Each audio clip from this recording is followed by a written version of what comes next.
This is the town of Chippewa Falls, nestled along the Chippewa River in the beautiful Northwoods of Wisconsin. It's home to the Leinenkugel family and the Jacob Leinenkugel Brewing Company, brewer of Leinenkugel Summer Shandy, and one of the oldest breweries in America.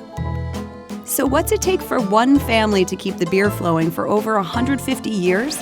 It's harder than you'd think.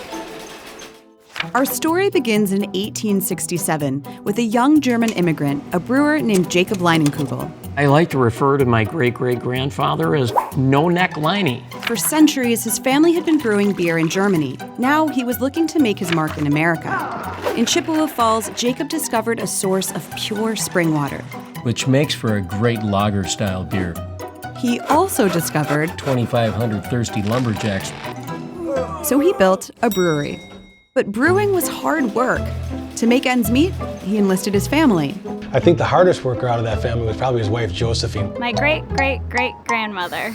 Every day, she woke up at 3 a.m. to cook 4 meals for the 20 brewery workers, all while raising 4 children. A lot of credit goes to Josephine. The little brewery prospered, but then Jacob's partner quit, and Josephine died of pneumonia, aged 44.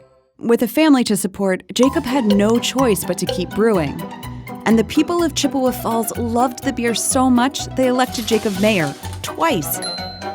They continued to brew great beer all the way up until the federal government put us out of business. In 1920, the United States banned the manufacture and sale of alcohol. The dark days of Prohibition descended upon America, and hundreds of breweries vanished. We had to stay in business and had to stay together as a family.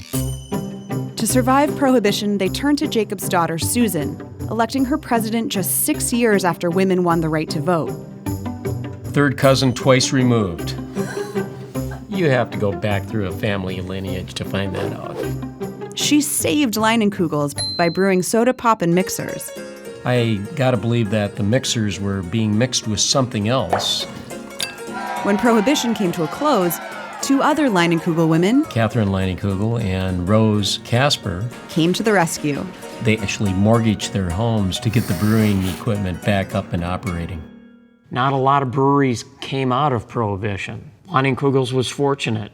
The reinvigorated brewery was soon joined by Bill Leinenkugel, a Marine returned from war. Bill, my dad, was really the guy that expanded the brewery's footprint into the Northwoods of Wisconsin.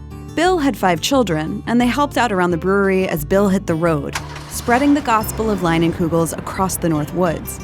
He just went out and met the people. Put a nice cold Leinenkugels in their hands, and they loved the guy, and that's what they stuck with.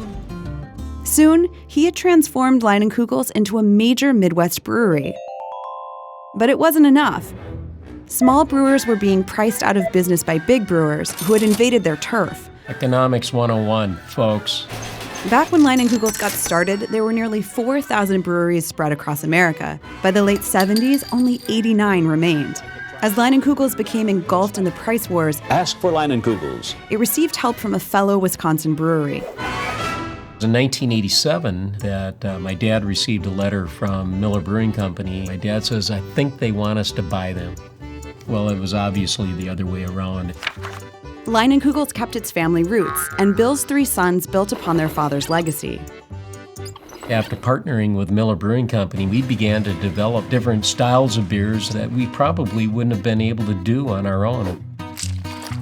Can you list all the Leinenkugels beers? There are quite a few, so you'll have to have some more film. Leinenkugel Original, Honey Weiss, Berry Weiss, Canoe Paddler, Sunset Wheat, Creamy Dark, Big Butt Doppelbock.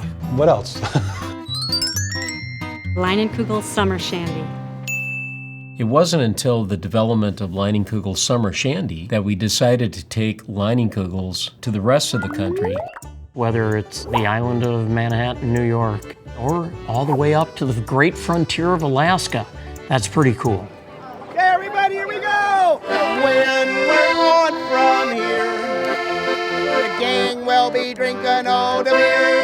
In 2017, Leinenkugel celebrated 150 years as the pride of the Northwoods. And with time comes tradition. Leinenkugels and Chippewa Falls are synonymous. When you say Leinenkugels, you think Chippewa Falls, Wisconsin. When you say Chippewa Falls, Wisconsin, you think Leinenkugel beer.